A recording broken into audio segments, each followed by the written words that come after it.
Oi! Oi!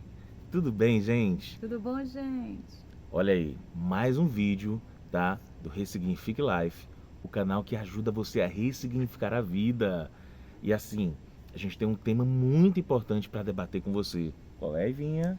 Ansiedade. Você sabia que, de acordo com a OMS, Organização Mundial da Saúde, o Brasil é campeão em ansiedade, gente? Isso é um assunto que precisa ser conhecido, discutido e tratado. Esse ranking não é bom não, né? Mas a gente tem que falar. Então o que é que a gente vai fazer agora? Roda a Roda a vinheta! vinheta! Você sabia que medo e ansiedade são dois lados da mesma moeda? Agora, não são a mesma coisa, não. O medo é uma proteção automática do corpo. A reação do medo, que é a luta, chamada de luta ou fuga, está no centro de vários transtornos de ansiedade. Agora, existe o medo normal, que faz parte de uma das 5 emoções básicas de todo ser humano, que é muito benéfico para a gente, porque ele evita que a gente faça coisas que vá nos prejudicar. Então ele acaba nos protegendo, fazendo com que a gente fique mais cuidadosos, tá? Mas existe o medo patológico, que é o pânico. Esse medo é um medo intenso, súbito e anormal. É com ele que a gente tem que se preocupar.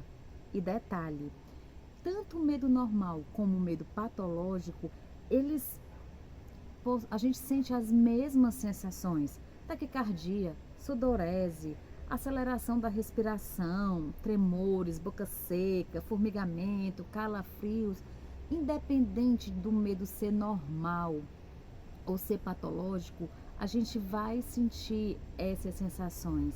E qual é a diferença? A diferença é porque no medo normal a causa é conhecida.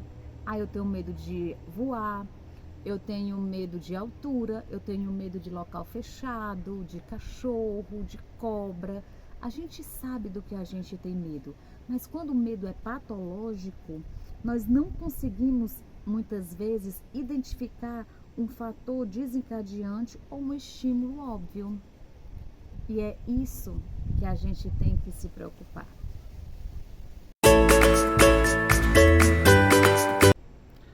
Olha só, você agora já consegue saber o que é ansiedade e o que é medo. Sabendo disso, vai ficar bem mais fácil o que a gente vai dizer agora, tá? Para ajudar você no diagnóstico. Lembrando que quem faz esse diagnóstico é o profissional da área, tá? Psiquiatra ou psicólogo. Esse vídeo aqui é informativo, é para ajudar você no diálogo com ele, tá bom? Então, primeiro passo, o que é que a gente tem que fazer para a gente correr e tratar da ansiedade? Primeiro passo é ter o diagnóstico correto. Gente, tem muita coisa que envolve ansiedade. Olha só, transtorno do pânico, agorafobia, TAG. O que é TAG? É justamente o transtorno de ansiedade generalizada, por incrível que possa parecer, né? Nesse tempo aí de mídias, né, sociais, né, avançadíssimas, gente, aumentou muito, tá? O número de pessoas que têm fobias sociais. É incrível. Pra você ter uma noção do que eu estou dizendo, foi feita uma pesquisa na Inglaterra e, gente, o inglês tem mais medo de falar em público do que da morte. Olha só que coisa interessante, né? A morte é uma coisa que é real, todo mundo vai passar por ela um dia na vida, né? E eles têm mais medo de falar em público do que da morte, gente. Isso é algo que precisa ser tratado, tem como ser tratado, né? É por isso que às vezes a gente vai lá na Inglaterra e quando você tenta falar com o inglês, né? A gente brasileiro, infelizmente, é muito caloroso. Então a gente fala muito alto, né? Eu tenho esse defeito. E a gente tem a mania de pegar nas pessoas. Gente, para quem tem fobia social, isso é o fim. Né? Então muitas vezes eles dão uma rabisaca mesmo. O que é rabisaca? É dar, né, meia volta e deixa você falando sozinho. Por que essa atitude? É pelo medo, não é falta de educação, é pelo medo de falar em público, né? Então, olha só que outras coisas tem aí, né? Toque, né? A gente nunca viu tanta gente com toque como hoje. fobia específica e a TEPT, que a TEPT é o transtorno do estresse pós-traumático. Então, na hora que você tem o diagnóstico correto, fica bem mais fácil, tá, do profissional entrar com o tratamento correto. Ele vai avaliar se ele vai usar remédio, tá, se ele vai usar tratamentos, tá? Então, existem várias soluções que vão ajudar você a tratar da ansiedade. A segunda coisa a se fazer, gente, é justamente verificar qual a intensidade dessa ansiedade. Como ele vai medir isso, tá? Ele vai ver se ela é leve, ele vai verificar se ela é moderada e ele vai tentar ver se ela é grave, tá? Como é que ele faz isso? Qual é o critério? Ele vai ver o impacto. Como essa ansiedade ela modifica o teu dia a dia, tá? Como ela altera, tá? A tua forma de reagir, tua forma de ação no dia a dia. Então ele vai ver qual o impacto. A outra coisinha que ele vai verificar é qual o tempo que você sofre dessa ansiedade, tá? A gente sabe que quanto mais tempo você sofre, é lógico que vai dificultar mais o tratamento, né? Então, quanto mais tempo, quanto mais você reagir contra isso, que é justamente buscando ajuda, mais fácil vai ser de tratá-la. E, tá, a resistência que a sociedade tem ao tratamento. Então, tudo isso vai ser pesado numa balança e o profissional vai verificar para verificar se ela é leve, moderada ou grave. E, por último, tá, gente? Ele vai verificar se há necessidade do tratamento ser com remédio ou não. Como assim? Olha só, existem, tá, tratamentos que podem sim ter um sucesso enorme e não ter a necessidade de uso de remédio. Tais como, né, o TCC, você já ouviu falar? É justamente a terapia cognitiva e comportamental. Gente, é fantástica. Tem estudos aqui, tá, recentes, que os índices, tá, de melhoras através do TCC são elevadíssimos, né? E nem precisa o uso do remédio. Então, gente, fantástico. Outra coisa, sabe, fenomenal, fantástica, é o mindfulness. Que é isso, tá? É um tratamento que ajuda na atenção e no foco. E outra coisa também que, gente, é fantástica, tá? Atividade física, né? A gente tem que ter tempo para melhorar essa questão física da gente, do corpo, né? Eu não gosto muito de academia não, mas fazer uma caminhada, então tudo isso é muito bacana, tá? Olha só, alimentação. Nós já fizemos um vídeo, né? O vídeo anterior a esse, que a gente fala justamente de burnout. A gente fala sobre alimentação e principalmente evitar alimentação anti-inflamatória. Ah, que eu adoro esse tipo de coisa, né? Ela adora, né? Aqui em casa tudo tem algo anti-inflamatório. Depois ela fala isso pra você. Mas é interessante aqui falar, gente, dos alimentos que tem probióticos. Você conhece aquele velho Yakult? É, gente, né? Então, busque se alimentar de alimentos que têm probióticos. Isso aqui ajuda muito no tratamento, tá? E existem técnicas de relaxamento, né? Você já praticou yoga? Que tal experimentar agora? Você já fez tai chi? Você já procurou fazer, por exemplo, né? é, é, Você já fez meditação? Gente, é muito bom, tá? Eu teve um tempo que, sabe, tava sofrendo demais e aí eu precisei da meditação, gente, foi algo fantástico. Eu tinha dificuldade de dormir e aí melhorei bastante. Hoje, né, o mundo desaba e tô de boa.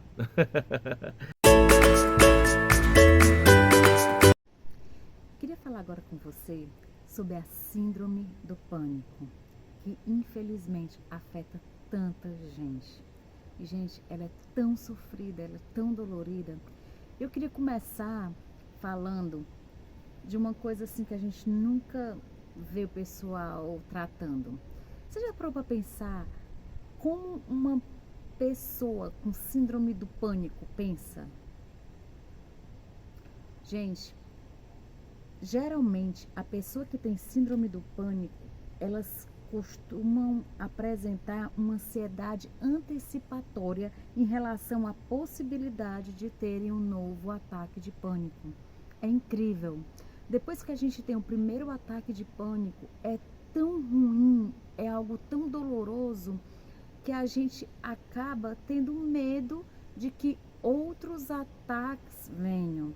E isso faz a pessoa que sofre da síndrome do pânico passar por muitos aperreios, tá? E assim, os pensamentos mais comuns, eles orbitam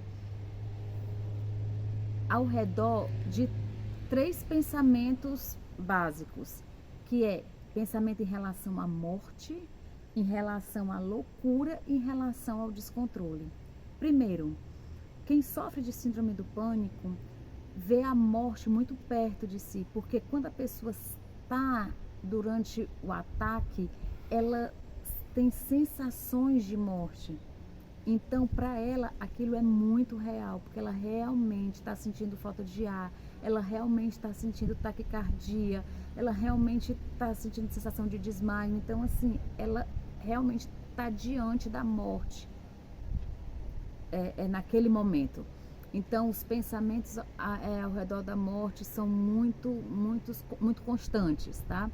Em relação à loucura, as pessoas que sofrem de síndrome do pânico, elas têm muito medo de não conseguirem mais ficar na realidade. Elas têm medo das pessoas acharem que elas estão ficando loucas, e elas têm medo de realmente ficarem loucas, entendeu? Então isso traz muito sofrimento. E por fim, a questão da falta de controle. A pessoa então pensa que nunca mais vai ter controle em relação às suas emoções, em relação aos seus pensamentos, em relação aos seus sentimentos, às suas ações. As pessoas ficam com medo de sair, começar a passar mal, desmaiar e passar vergonha. Algumas pessoas têm medo de dirigir, porque tem medo de ter um ataque de pânico durante esse momento que está no trânsito e causar um acidente. Então é muito complicado. Os pensamentos que rodeiam a mente de uma pessoa que sofre de síndrome do pânico, gente, são pensamentos complicados, tá? E a gente precisa entender isso. E quais são as causas? Sabe o que é engraçado? É que muitas vezes a gente não consegue identificar o que foi que desencadeou aquela síndrome do pânico. Gatilho, né? Aquele gatilho, mas sempre existe. Sabe por que é tão difícil da gente identificar? Porque muitas vezes não é imediato. Muitas vezes é algo que aconteceu há 6 meses atrás, é algo que está acontecendo no dia a dia e você não percebe, entendeu? E aí acaba desencadeando a síndrome do pânico, tá? E pior é que geralmente ela não vem sozinha. A síndrome do pânico geralmente vem acompanhado de outras síndromes, tá certo? Outros transtornos de ansiedade. Muitas vezes a pessoa que é acometida por síndrome do pânico tem depressão e também muitas vezes a pessoa se torna hipocondríaca. Olha só que barra, tá? E já foi falado sobre tratamento. Então, se você acha que está com síndrome do pânico, procura o psiquiatra, tá certo? Eu tenho medo de tomar remédio. O tratamento não é só como remédio. Joel falou em relação à terapia cognitivo-comportamental, TCC. Gente, isso é um tratamento alternativo que está surtindo muito efeito, sim. Ele trabalha com métodos que envolvem controle da respiração, relaxamento, reestruturação cognitiva. E sabe o que é reestruturação cognitiva? É justamente a mudança do nosso mindset, da nossa forma de pensar. Então a gente substitui pensamentos e isso tem assim se mostrado assim que os efeitos estão sendo assim sensacionais. Então procura o médico, procura o psiquiatra, procura o psicólogo, tá? E a gente vai sim conseguir vencer tanto a síndrome do pânico como qualquer outra síndrome ou qualquer outro transtorno. O assunto é sério, né, gente? E como ele é tão sério, a gente precisa vencer os nossos medos, a gente precisa vencer as ansiedades que tentam tomar conta, roubar o nosso coração. E para que isso aconteça, você precisa ter a consciência que precisa enfrentar cada um desses medos. Esse enfrentamento ele é tão importante porque se você não enfrentar esses medos, eles vão se agigantar contra você. Eles vão voltar e cada vez maiores. É por isso que é tão importante você ter essa ousadia para vencê-los. A palavra de Deus nos fala algo maravilhoso em Mateus, capítulo 6, no versículo 25. Quero compartilhar essa leitura bíblica com você. Por isso vos digo, não andeis ansiosos pela vossa vida, quanto ao que haveis de comer ou beber, nem pelo vosso corpo, quanto ao que haveis de vestir. Observai as aves dos céus. Não semeiam, não colhem, nem ajuntam em celeiros. Contudo, vosso Pai Celeste as sustenta. Porventura não valeis vós muito mais do que as aves?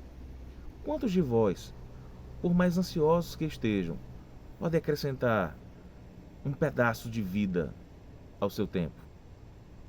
E por que andais ansiosos quanto ao vestuário?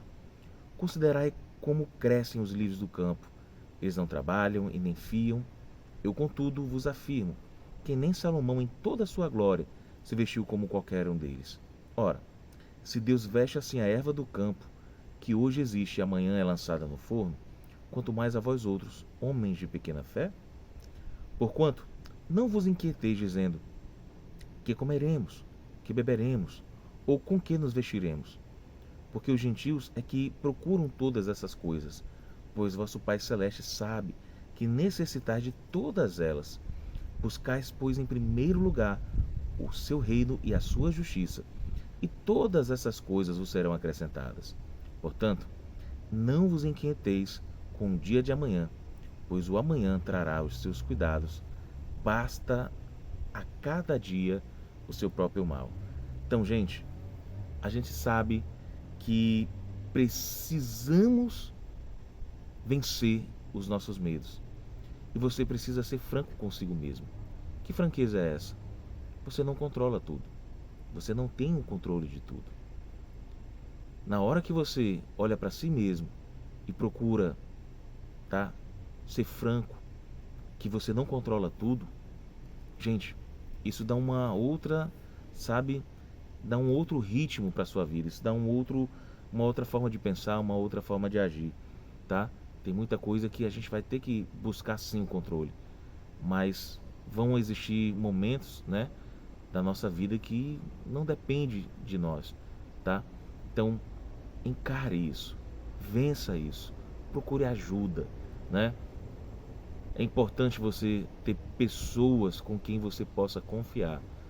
E eu tenho certeza que Deus vai sempre te abençoar com alguém que você possa confiar. Uma mãe, um pai, uma esposa, né? Um amigo.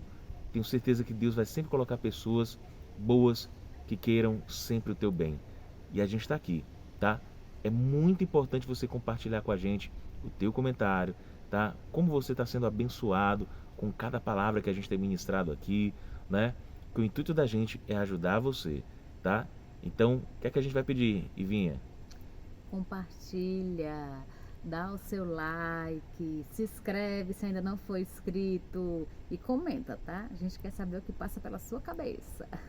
Isso mesmo, tá, gente? A gente está quase chegando aí a 250 pessoas, né? A gente está muito feliz com os comentários que vocês têm colocados, com as sugestões que vocês têm lançado aí, né? Pra gente tem sido maravilhoso.